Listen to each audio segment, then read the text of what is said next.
Welcome to Private Banking Strategies Podcast with Vance, Lowe, and Seth Hicks, your secret weapon to protect your assets and never have to start over financially again.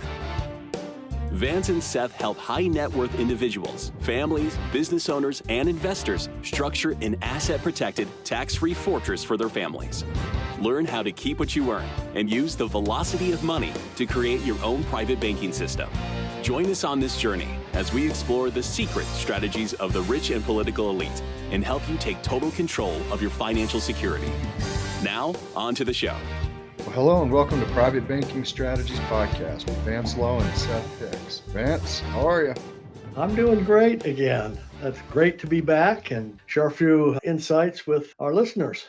Yeah, thanks for joining us, folks. We've been talking about the architecture generation by generation in a 100-year private family bank. And we've talked about the initial cornerstone policies that are created in the matriarch and patriarch family bank. And we've talked about generation 2 policies on the children. And now we're going to talk about today, generation 3 policies on grandchildren and continuing to flow in the family tree. Vance, this is a really fun topic for us. And when people get the light bulb moments, like we've had so many clients tell us, finally got it, and they're putting policies on their children and their grandchildren, you can see how it's going to waterfall the wealth. You really can. When I was first learning the strategy and the whole 100-year type plan, Nelson Nash, who's the author of bringing this all back, his kids would complain. Every time the wife got pregnant, they would start to worry because they knew dad would be around to sell 2 policies on that new baby, his grandkids. He would sell 2 policies, he would buy one, and he would require the parents to buy the other one.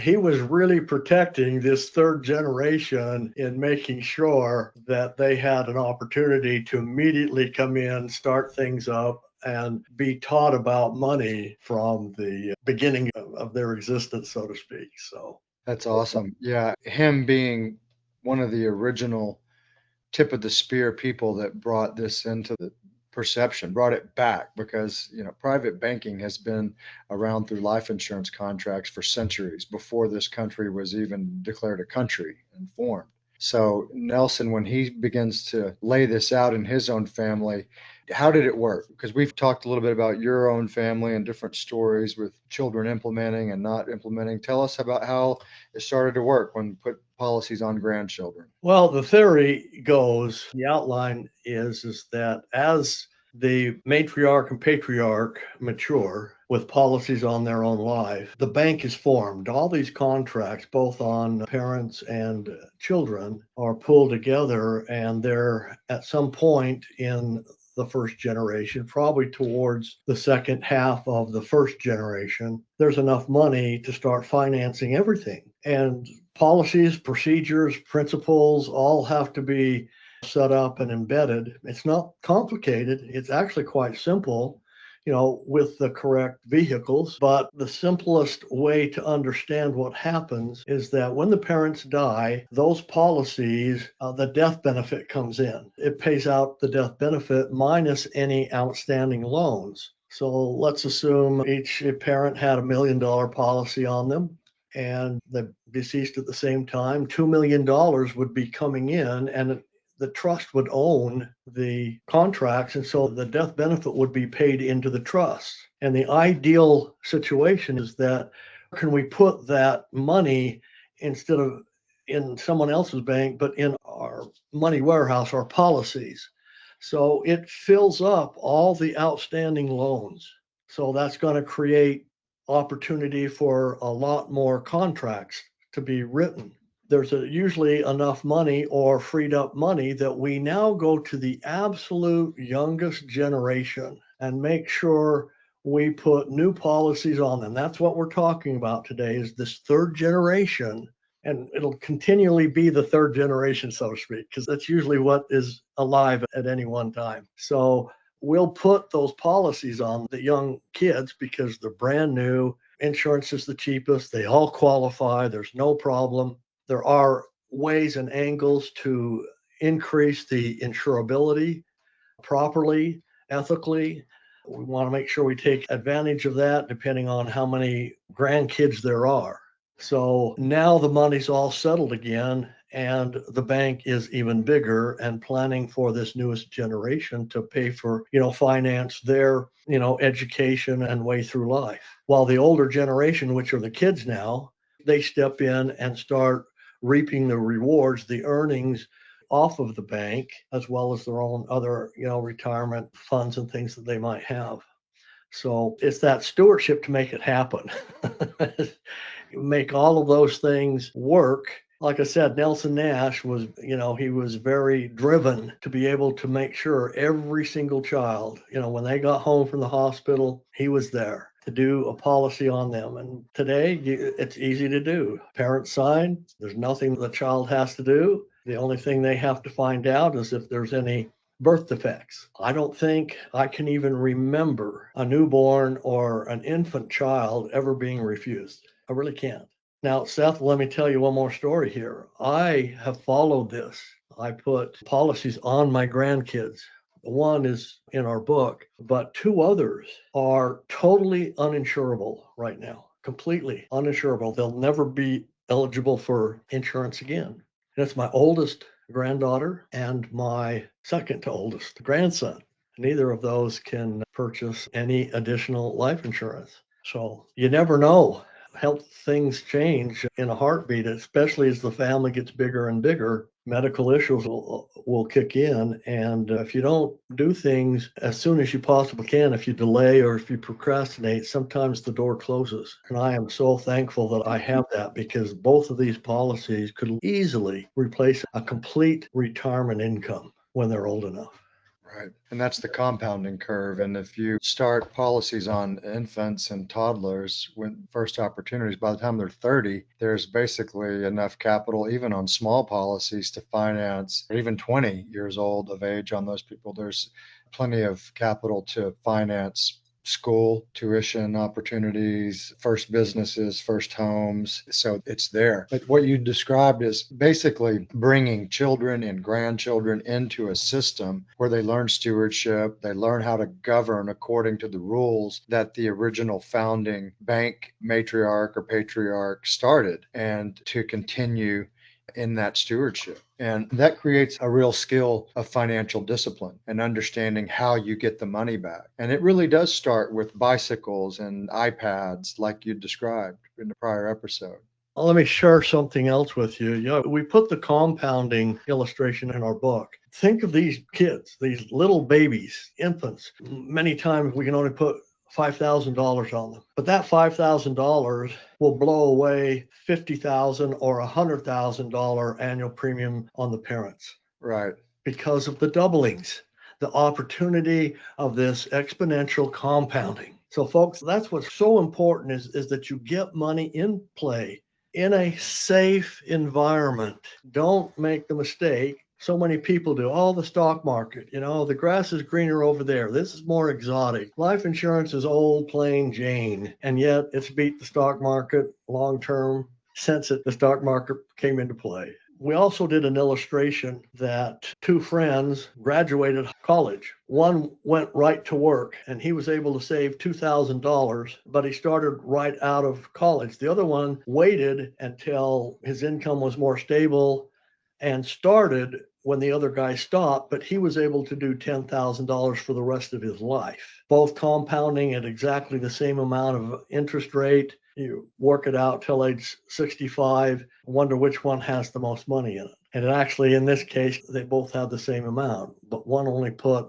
either 7 or 10 years in, and the rest put in 45 years worth. This is very important, I think, if you guys are really thinking about maximizing your effort. The sooner, the better. Our advertising and our economy and our way of life teaches us to postpone. And so we're here to say, what everybody's doing, do the opposite.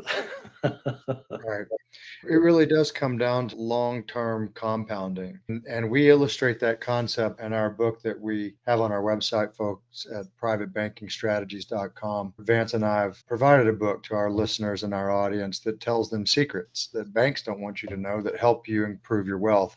On a 30-year compounding curve, it begins to double in the later 30th year. I think it's the last 2 or 3 or 4, but it begins to pick up such a snowball avalanche of compounding growth that it's mind-boggling. It's such a steep curve. It's just straight up. Every time it doubles, it goes out of sight so fast. One generation, even if you started, like I said, $5,000 a year, you're in the multi-million dollars in your banks if you've actively put the money to work and got the doublings on the averages that you're supposed to. It's there, and it's there well established now into the third generation, so that the whole family, the whole extended family, can use the private family bank for all their financial needs. Did that story feel like it was about you? Do you feel like you are generating a lot of revenue but are not moving forward as fast as you would like? Do you feel you should be making more progress toward your financial goals? Do you feel stuck? Let us help you get unstuck.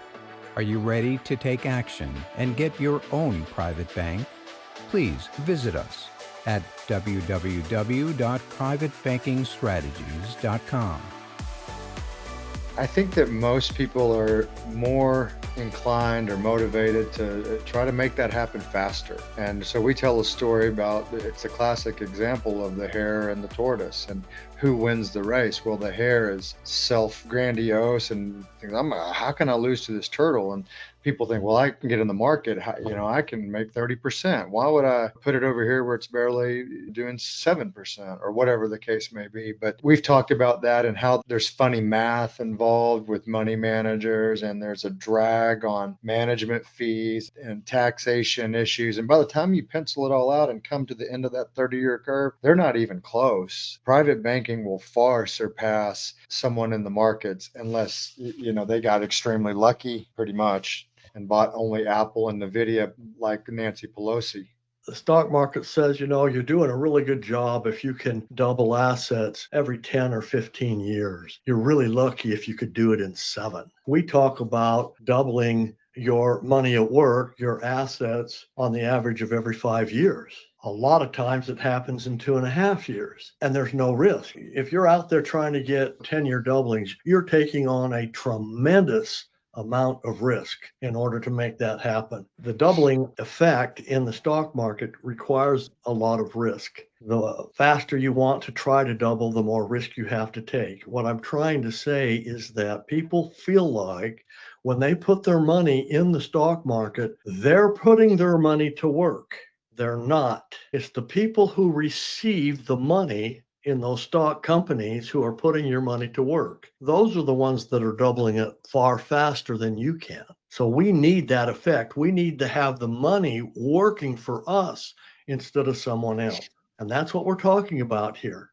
We talk about this over and over again about having large sums of cash in a bank and how people they have the false perception that that's safe and that there's no risk in the bank. They may not be earning any interest, but it's actually not, for a multitude of reasons, including the Dodd-Frank Act, including the banking agreements that you sign when you open up accounts. It basically makes you an IOU creditor, not being your money. And if there's a bank run or bank failures or mid-tier banks domino into top-tier banks, or some type of national debt implodes upon us, or whatever the case may be, the safest place is in the life insurance contracts. And life insurance contracts with companies we use haven't failed for centuries. They've paid through the Civil War, they've paid through the Great Depression, paid through every economic downturn and upturn, bull trend, bear trend throughout centuries, every year. A lot of people ask us, what's a typical premium for toddlers? And you want to try to see if you can qualify for around 10 to 15 if you have the funds. Do what you're comfortable with. The problem is insurability. If you do an infant and you put $5,000 annual premium on them, those death benefits are like $3 million. If you'd go to 10, it's $6 million. We had one very wealthy client do a policy on his 9-year-old, and he wanted to put literally $30,000 a year. Well, it was well over $30 million of premium. We had to use several companies in order to do that. So it's important just to know if we have the funds, it doesn't necessarily mean we can put a lot of money on an infant. Again, it's based on insurability. We've got other podcasts that we actually go into that insurability amounts. But, for this third generation, we want to get that money in working quickly. But Seth, why does that matter?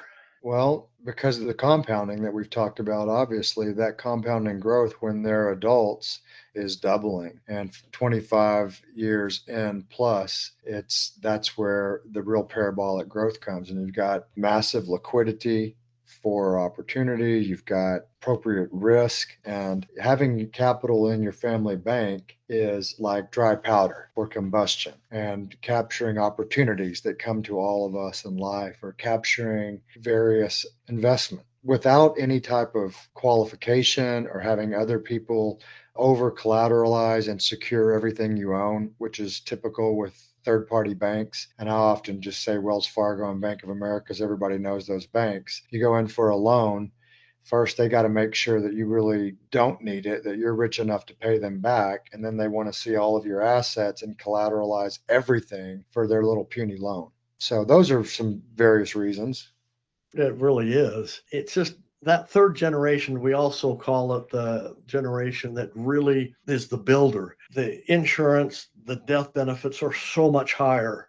We have so much longer for the doubling. And when the third generation becomes the patriarch in the cycle, it's massive. You're actually getting multiple policies on everybody you possibly can to hold the wealth inside these contracts instead of banks. By the way, when we do that, the money literally disappears because there's no reports generated or anything else. You're going to hold a tremendous amount of wealth in life insurance. No one knows except you and the insurance company. So that's an important fact to understand. In that third generation, if we take care of that, think of the child who's grown up and is taught what money is and how he separates everything. It just becomes a way of life. The only weird thing is that everybody around him on the outside isn't doing it. But folks, we call that the 10% law. If we're used to always putting 10% in and then putting it to work, no matter what the month brings in, we can always do that. That becomes the paramount thing. It's inbred. It's something that just happens. And for these kids to get involved and start this process that early, when they want to self-finance things, when they start learning that money is the exchange that gets them things that they want, and that through work they can get it and pay themselves back, then they start realizing that, hey, I always get the money back. I never have to spend my principal. My principal's always working for me. It's circulating. I can use $1 more than once and get it back and get a new dollar every time it circulates, touches on $1. How many times can, a dollar touch down every year? So it's totally set up by that third generation. Now there's a fourth generation we want to talk about, but we're going to do that at another time. Seth, I don't know what else I can say to define what we're talking about here for the third generation. The few key words, buzzwords that I'd like to reinforce are stewardship, governing principles over this third generation. Those have to be well established, and they have to have been working within that system to be able to govern and steward. And so it's part of the initial principle and concept that we're not providing handouts with 100-year private family bank. We're providing hand up. And then we're letting them climb on our shoulders and build another layer in our family tree. But handouts will destroy. Hand ups with stewardship and governance and financial discipline will produce unmatched results. It really will. I've just seen that throughout my life. I see too much of the other side, the failure, the loss of money, where they give out inheritances, ruins the family, and the money's gone within 6 months. It's still the average. Yeah, and we talk about that in our case studies, and the Vanderbilt legacy is a great example of just letting money evaporate without governance and principles. And the Rockefeller family, on the other hand, is a family that used life insurance contracts, had stewardship, governance, and implemented those, and had a different wealth trajectory for their family. Folks, if this content is resonating with you, if these are principles that you want to learn more about, go to our website, and it's at privatebankingstrategies.com. And Vance and I have created a book for you, our audience, to dig into. It's called Secrets the Banks Don't Want You to Know. And if you put in your name and your email there, you'll have an option to either listen to that or read it or both. And more importantly, you'll begin to get emails from us announcing new podcasts, announcing valuable content that we think will help you on this journey. And you'll have an access to Vance and his calendar. So if our podcast resonates with you, if our book resonates with you, and you want to see how this will actually work for you, schedule an exploratory call with Vance, and he will ultimately, in a process, take you through an 8-year analysis where you plug in your financial situation, your numbers, your family economics into an algorithm, so to speak, that tells you exactly who to pay, what to pay, how to use what's within your hands to take the banking equation back in your life. Vance, any closing remarks? No, you said it really well, folks. Just, do yourself a favor, spend some time, plug yourself into this. Where do you fit? You'll come up with questions, you'll come up with answers, and take us up on our offers. We'll show you how this thing works. We'll let you take it for a test drive with your own numbers. So with that, we want to thank you for your time and for listening to us today. See you on the next one, folks. Thanks. Bye-bye. Did that story feel like it was about you? Do you feel you should be making more progress toward your financial goals? Do you feel stuck? Let us help you get unstuck. Are you ready to take action and get your own private bank? Please visit us at www.privatebankingstrategies.com. Thank you for listening to the Private Banking Strategies podcast. Click the subscribe button below to be notified when new episodes become available.